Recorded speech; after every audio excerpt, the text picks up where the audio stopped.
आज प्रभु के चरणों में जाकर करके इतना निवेदन कर लेना, इतनी प्रार्थना कर लेना कि हे भगवान मेरी आपके चरणों में आस्था बनी रहे, बस इतना चाहता हूँ, इसके अलावा कुछ भी नहीं चाहता हूँ। प्रभु मेरी आस्था आपके चरणों में बनी रही तो मैं नरकों में जाना भी पसंद करता हूँ और आपके चरणों की आस्था से विहीन होकर कर मैं स्वर्ग में देव बनना भी नहीं चाहता हूँ, क्योंकि नरक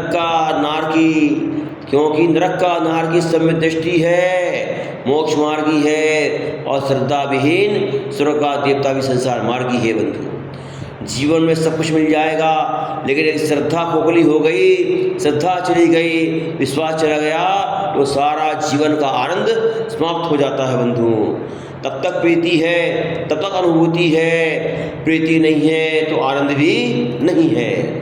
जिस परिवार में आप रह रहे हो, एक दूसरे के प्रति प्रेम वात्सल्य भाव रहता है तो घर में आनंद आता है, और जिस दिन एक दूसरे के प्रति विश्वास टूट जाता है तो क्या कहते हैं हमारे एमपी में, मध्य प्रदेश में, कि भैया घर खाने को दौड़ रहा है।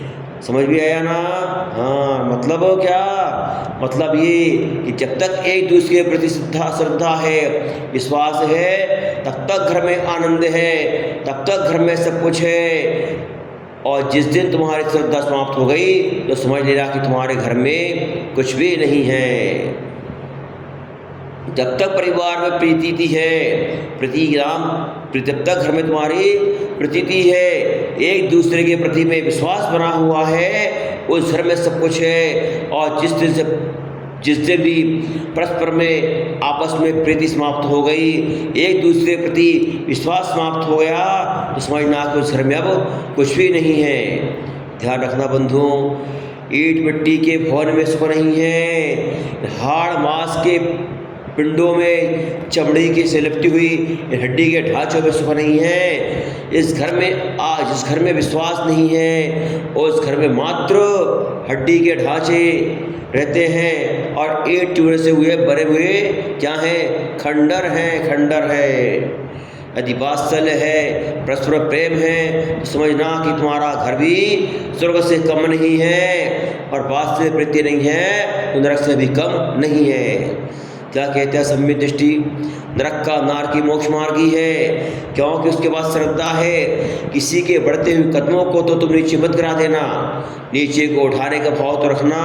कोई गिर रहा हो उसे सहारा तो दे देना, लेकिन जो ऊपर उठ रहा हो, इसकी प्रशंसा ख्याति फैल रही हो, उसके टांग खींच कर उसे गिरा मत देना। अपने भाग्य से दुनिया खाती है बंधु, अपने भाग से दुनिया पीती है। आप किसी को ला रहे हो तब भी उसका भाग्य है, यदि उसका भाग्य ना होता तो आपको खिलाने पिलाने के भाव भी नहीं बनते उसको। इसलिए बंधु ध्यान रखना, जीवन में इस कर्ता भाव को अपने दिल से निकाल देना कि मैं परिवार चलाता हूँ, मैं भाई को सहारा दिया हुआ है मैंने, मैं भाई की हेल्प कर रहा हूँ, मैं घर परिवार का पालन पोषण कर रहा हूँ, मैं बच्चों को पालता पोसता हूँ। ये तुम्हारा क्या है बंधु? ये तुम्हारा भ्रम है। ध्यान रखना, क्योंकि प्रत्येक जीव जब बच्चा जन्म लेता है तभी माँ के आँच में दूध आता है, बच्चे के पुण्य के नियोग से। और यदि बच्चे का पुण्य नहीं है तो माँ की आँच का दूध भी सूख जाता है। इसलिए बंधु एक कर्ता भाव से तुम आज से विमुख हो जाना, अपने हृदय से इस कर्ता भाव को निकाल देना कि मैं सबका करता हूँ। यदि आप सुख में जीवन जीना चाहते हो, यदि आप सुखमय जीवन जीना चाहते हो तो क्या करना? आज से अपने कर्तव्य भाव को निकाल देना। क्या कि मैं किसी का करता नहीं हूँ। बंधु ध्यान रखना, कौन किसके भाग्य को छीन सकता है? जरा सोचो, कैकेयी ने श्री राम को वनवास भेज दिया, जल में भिजवाने के निमित्त बन गई। आपने अपने बेटे को राज्य देने के लिए कह दिया। श्री राम आज्ञानुवर्ती थे, पिता की आज्ञा का पालन किया और श्री राम जंगल चले गए। लेकिन ध्यान रखो, वनवास तो भेज सकती है माँ, जंगल तो भेज सकती है, लेकिन जंगली बनाकर रख सकती है। आप किसी को दुख के साधन तो जुटा सकते हो, लेकिन दुखी वह होगा जब उसका असाता कर्म का उदय होगा। यदि उसका असाता कर्म का उदय है तो आप उसको दुखी नहीं कर सकते हो। और यदि किसी का असाता कर्म का उदय है, किसी का असाता कर्म उदय है, तो आप उसे सुखी नहीं कर सकते हो, क्योंकि सुख और दुख साता और साता कर्म पर निर्भर करता है। बंधुओं, राम कितने थे? जब वन में गए थे तो कितने थे? एक सीता, राम और लक्ष्मण, 3 थे। लेकिन जब वापस आए तो कितने थे? पूरी प्रजा, पूरे जंगल के वासी उनके साथ हो गए बंधुओं, सारी अयोध्या उनकी हो गई।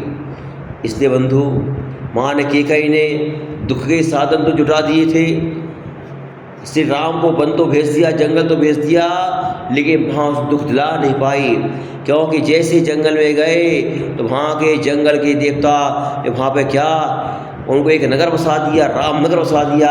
और वह अयोध्या के राजा ना सही, लेकिन वहाँ अपने स्वयं के राम नगर के राजा बनकर रहे। वह दुख में नहीं, हमेशा सुखों में रहे हैं। जहाँ भी जाते हैं उनके लिए मान सम्मान मिलता है। जो भी जहाँ भी जाते हैं उनको राजा महाराजा अपनी कन्या भेंट में दे देते हैं।